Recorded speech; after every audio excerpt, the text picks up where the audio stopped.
On to the next method. The next method I'll be discussing is known as the unschooling method.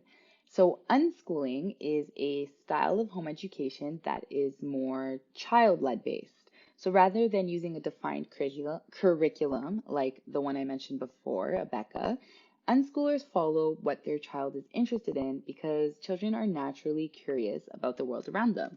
Ever noticed how many times a toddler says or asks why?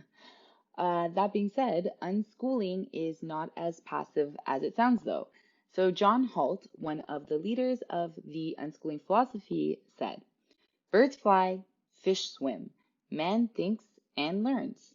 Therefore, we do not need to motivate children into learning by wheedling, bribing, or bullying. We do not need to keep picking away at their minds to make sure they are learning. What we need to do, and all we need to do, is bring as much of the world as we can into the school and classroom. Give children as much help and guidance as they ask for. Listen respectfully when they feel like talking, and then get out of the way. We can trust them to do the rest. Another famous quote by Mark Twain is, I never let my schooling interfere with my education.